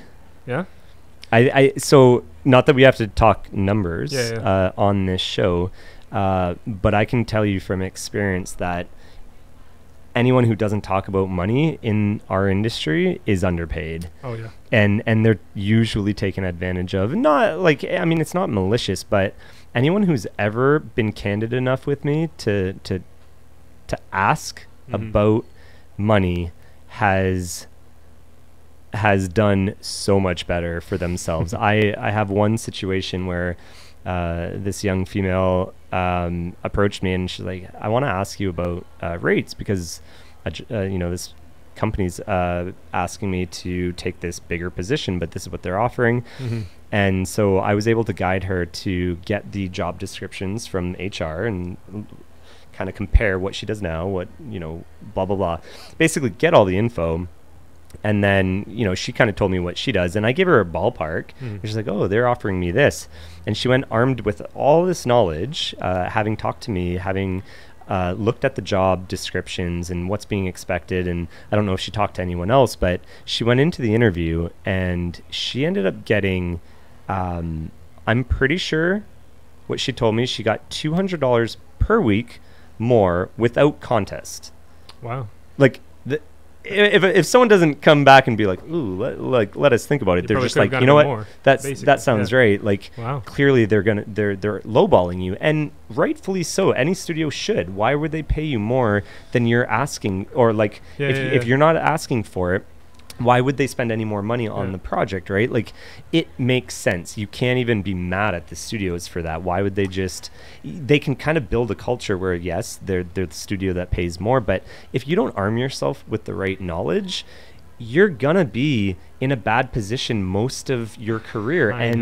When you realize that you are the value, that they need you as much as you need them, the power shifts, and you can start negotiating, and you can start kind of being worth what your art is worth, kind of. I would say yes and no. The thing, because they're dealing with artists who often enough already don't have that high self-esteem, because most artists are hard on themselves. I've had a lot of these kind of conversations recently, actually, with people, so I love that you say that, the whole about pay. And on one hand, yes, they're a business and industry, so yeah, of course, why would they pay you more than that you would ask for? But on the other hand, I think we're seeing a change, especially it seems like in the tech industry, where the kind of environments companies are creating for people these days, maybe there's more competition. So you would think, I don't know if you experienced that. There's a couple of times working for certain companies, I've noticed that I didn't feel like I was treated as a person, but rather than like kind of as a unit. And I think this whole thing about not paying people enough or an amount that's kind of fair for their position, and actually lowballing them just because they can. I feel like grows, it makes you grow weary of the company and makes you respect them less. And in the end, you're probably going to go to another place, which is fair. I think it's just that, I don't know. Yeah, I've had a lot of conversations about this kind of stuff where sure they can do it, but I don't know if it's, I don't know if like not justified, but. Oh yeah, I'm definitely not saying like that's how it should be, and that's, the best. Why wouldn't they do more? I think of course. I mean, a company can step up and offer the best things, and you can build a lot of respect with your employees, and you can keep them. But yeah, I mean, they're not. It's only smart business to not pay $1 million. Mm-hmm. But I mean, I'm coming from a background where I was mistreated. Not mistreated. I was disrespected when I tried to talk about money in one of my first promotions, mm-hmm. and I felt like like a monster for even bringing it up. Meanwhile, they're offering me a new position, and it's like, maybe I don't want that position. Mm-hmm. And basically, I was told, you shouldn't have to worry about money, like how much are you spending, like basically. Seriously? Yeah. Wow. This was one of my first promotions, and I had the most sour taste in my mouth, and I was like, okay, that's really messed up. But I was pretty young, right? Like mm-hmm. I was fresh, and like, you don't want to stir the pot. And then I remember going back into the office and apologizing and being like, just so you know, I'm not only doing this for the money, but like I gotta live. And mm-hmm. maybe that's when it was said, like, well, are you living with like outside your means? I'm like, whoa. Wow. And then there were a few scenarios, and there was one where I found out that there was a few scenarios. I won't go into it, but I'm not naive, and I do my research, and I talk to a lot of people, and I found out things that just soured me on the company, and that's a hard thing to get over. And so I went in hard the next time. Like mm-hmm. I was gonna walk away when they offered me this new position, and they're like, I think it'd be a great position for you, and we really want you to stay. And they're like, what can we do to keep you? And I said, make me an offer, like put something on the table that I get to respond to, because I'm not doing this, the dance that I did last time, and I'm not afraid to walk away right now. And they came to the table with an amount that was enough to keep me. Turns out money isn't like, when I have made decisions based on a paycheck, which I've done a few times, as I was kind of moving up the ranks, I have never been happy. I was happier making half the money. And so that's a valuable lesson. And I guide everyone to that degree. Like, it doesn't matter what career you're in. Like, you got to do what you want to do because you want to do it. The money is a bonus, but once you hit a certain amount, like, nothing's going to make you happy. If you're not happy now, that money is not going to do anything for you. It's interesting that you were mentioning these two parts, and actually I think from the outside they seem contradicting, but they're not at all. And I think that's especially true for the creatives, meaning like, hey, get what you're worth, but at the same time, don't just go for the money, which I think they can actually work together. It's value over, so like, it's knowing your worth. How do you know? Because as you said, sometimes as a young artist, maybe you have to kind of, I don't know, work some crappy jobs or some low-paying jobs. How do you know? Well, I'll ask you. I don't know if there's an answer, but how do you know when to start taking back your kind of worth and understanding your value? Like, when do you? Because you have to understand that it's a relationship with an employer, right? Like, hey, you're giving them something as well. Yeah. Or when did it happen for you? When did you realize, hey, I'm actually worth? Like, you guys need me. I don't just need you. Yeah, that happened a few years into the studio life, and they kept moving me around and using me for all these different projects because I was quick, and then I got fed up. I don't know. I just got confident. It was when I was ready to walk away, though. Like, I thought the studio couldn't offer me anything more, and I was ready to walk away. The moment you're ready to walk away from something, like. That's just, you got all the power. Yeah, just try it out. Like, so what I do now with my freelancing, I hate the dance of like trying to like figure out rates and all that stuff. So a lot of the times I ask the people what their budget is, and I work within it, or I don't. Depends. sometimes I'll send a quote and they'll be like, they'll react like, holy crap, we were not expecting that, we can't pay you, so thank you anyways. And I email them back immediately and I'm like, hey, what is your budget? Like, let's see if we can work something out. Yeah. Like, and you know what happens when this is kind of an interesting trick. And if you want to kind of exhibit a little bit of control in your situation with a client, if you do it that way, where you kind of shoot high a little bit, and they come back, they're like, oh, we can't really afford you, and they're really willing to walk away, and you come back and you're like, hey, I really want to work with you, the project sounds good, like, what can we work out?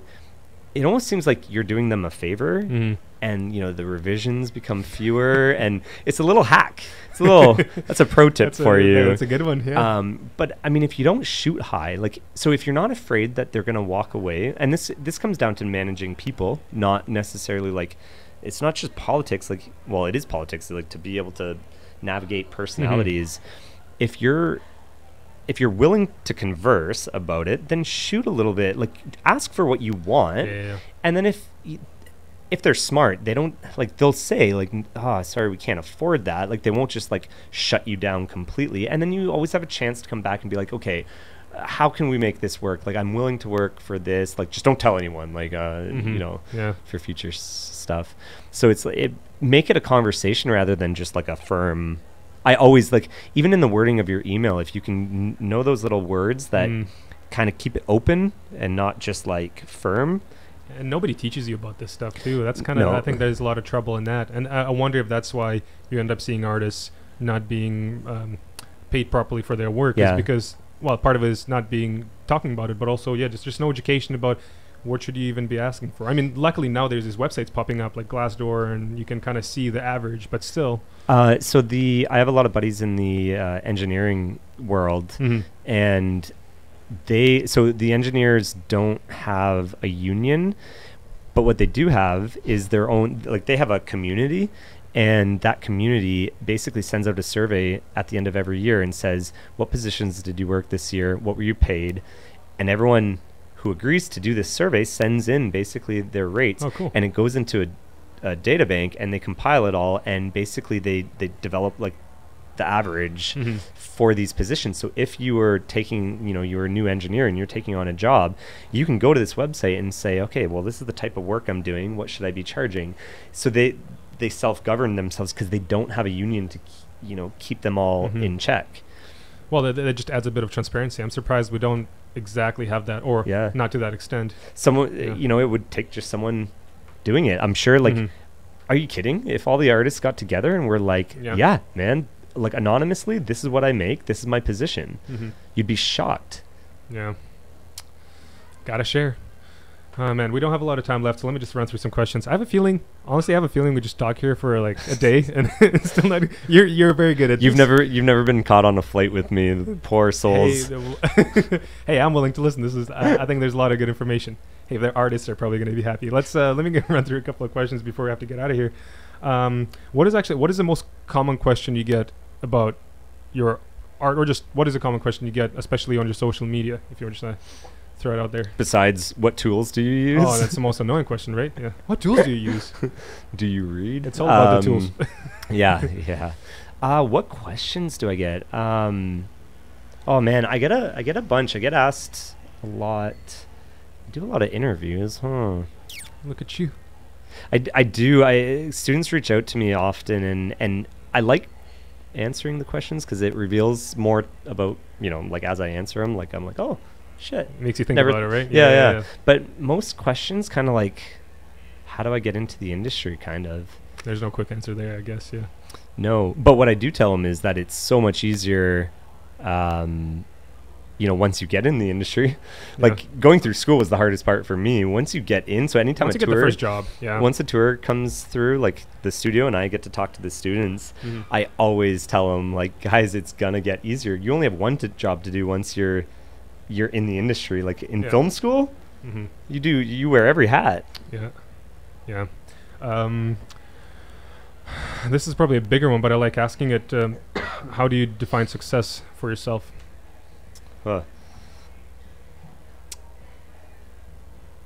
success would be maintaining inspiration, like staying inspired. Doesn't matter what I'm doing. Peer acknowledgement was a big one, like recognition when I wasn't in the industry. Like all I wanted was somebody else who drew to tell me and validate me and be like, yeah, you're good. Because I used to work with the general public, right? Like I'd work these parties and do caricatures, and everyone would walk up and be like, oh my God, it must be nice to have talent.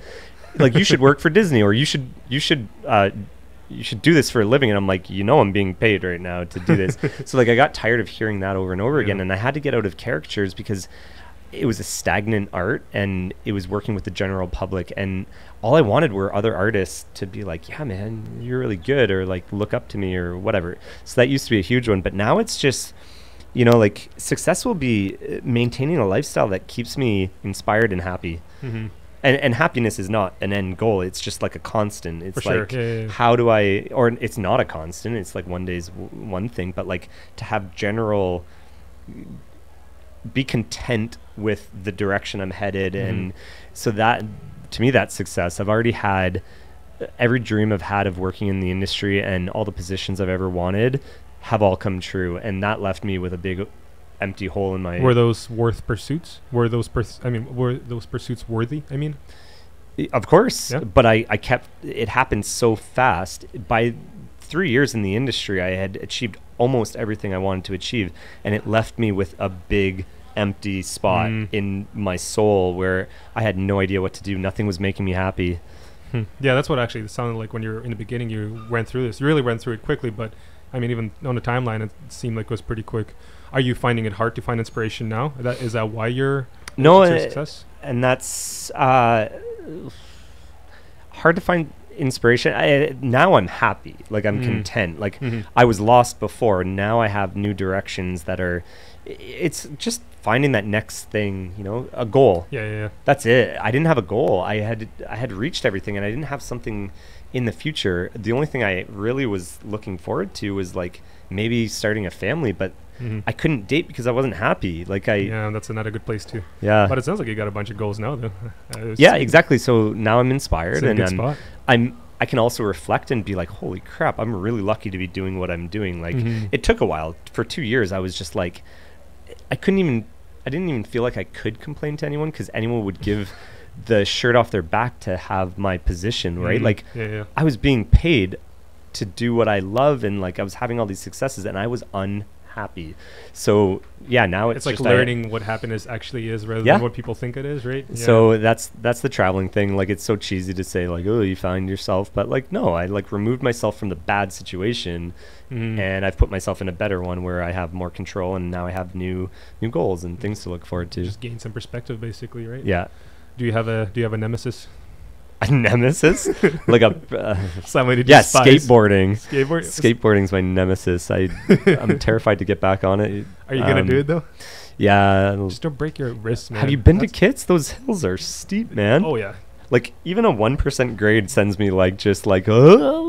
I probably tried skateboarding when I was 10. It didn't work, so it's never. What is my nemesis? I hate ice cubes, like dry ice cubes from your freezer. What about artists? What about artist nemesis? Or people? Ooh. My nemesis is just anyone who just like doesn't work hard. Like just those people. Like they want the quick answer to get somewhere. Like. No, man. Yeah. Grind it out. That's right. Well, you had a pretty good grind. What's recent coolest book, movie experience you've had? Or one of those. Book, a movie, or experience? Well, I do not see a lot of movies as of like, having gone to school for filmmaking and all that kind of stuff. The artist here, come on. I know it's a shame, and I make, movies, TV shows, all that stuff. I don't care about the content that's coming out, but I was on the plane and I watched the movie Wonder, the one with Julia Roberts and Owen Wilson and the boy with the disfigured face. My goodness, that's a good movie. Like that restored my faith. I'm like finally, I mean, it pulls at your heartstrings, but it was just like a good movie, and amidst all the like superhero movies and like there's too many of those right now, I think. You know what I don't like is all the movies that are or TV shows that are they're based on things happening, I like the ones with character development. So like Bates Motel, I just finished watching. What an incredible show. Like it's slow. Like it's not for everybody. It's like Mad Men, right? Like it's hard to get through because it's so slow, but that character development is just so good. Well, I think when you get through a bunch of products that do not rely on character but rather other things, I mean, the most relatable thing you want is the character. Well, and also you being in this field, I think you have having this understanding of what character arcs and like what do you kind of expect for characters to feel realistic and as if they lived, like my favorite thing in life are people. Like I love clearly I love studying people and as a character designer, but also like just in my general life. Actually, okay, hands down the best thing I've watched in the last years, Shameless. All 7 seasons of Shameless on Netflix is the best. I don't think I watched it. William H. Macy as like just a crackhead and his whole family. If you haven't watched it, it's the best show, and it, some people will cringe because it's so bad. It's like a welfare family, and they're just shameless, and so like they skimp by however they can, but it's a train wreck, and it's so good because like you hate William H. Macy, but then he redeems himself in like some way, and like nice. So Shameless is the best. Man, all right, okay, quickly, the last one. This one is speed round. Okay. Yeah, no, this is gonna be one quick question, but what advice would you give your younger self before you went to post-secondary? Before post-secondary, like, or as you were going into, what would you tell yourself? Oh man, that like you get more than one chance. Like like just in general. Oh yeah. Yeah, like you with the applying to schools and stuff, like I didn't get into the college I wanted to, and then I just went to the next one or whatever, but like it feels like you're being cut off at the knees, right? Like you feel like that's the end of it. Like, oh, I failed the first time and I didn't get in. Like, man, no. You come back like to that same studio that you didn't get into, and you've learned something since then, and you show them that like that you're working towards something, like that goes so much further than even like just a first time applicant getting in, right? Like it just shows that your dedication to the craft. So like just understanding that the things don't just end. They relationships don't just end. For some people they do, because they can't navigate personalities and they can't keep their emotions in check or whatever, but like I try to maintain relationships with everyone, even if they've gone sour at some point. Like nothing has to end if you can just communicate. So would I tell, maybe that's too much for a high school. But that's the thing about these is that you'd never take it, but I think they reveal something because you're able to look back on your life, and you're probably going to be a lot more honest or brutal with yourself rather than someone else. I think that's why there's like this question usually gives a really good, I know it's really good advice. Otherwise, stay fit, man. Like that's don't give up. Don't stop going to the gym. Yeah, I can't speak enough for like fitness. If I go stir crazy, if I don't spin my legs a little bit or like jump, I don't know. Man, that was so fun talking to you. I have a feeling we could just go forever. You're super cool. Thanks for taking the time. I really appreciate it. Thank you, Ilya. Let's Matt, how can people find you online, I guess? And you could do the simple thing of just Googling Tooninator, Tooninator, or if you do that, you will find everything about me. You'll find my website, you'll find my Instagram, but Instagram is the Tooninator. Somebody already had Tooninator, I don't know why, and it's not the cool account. It's not the cool account. I was disappointed. So Instagram's the best place. It's where I'm the most active. I don't do anything on Facebook anymore, really. I have like a fan page, but Facebook doesn't do anything for me. So my best interactions come from Instagram. Gotcha, man. Thank you so much. All right, people, thanks for listening. Okay, let's see if I can do this better than the way it started, because this was not so smooth at all, but maybe we can get something smooth in here. Thanks so much for listening. I appreciate you all. If you want to talk to us, to me, or find out more about Creative Theory Podcast, we're on Instagram and Facebook. If you're missing some art, next Sunday, where to go. Tune in to Snackcast from 2 to 4, because they're really cool people and they talk about a lot of cool stuff. Thank you to Matt. Thank you so much. And we're going to take you out with GQ, Going Quantum Rare. amazing dude, amazing music. So I really appreciate him letting me use this song. So bye.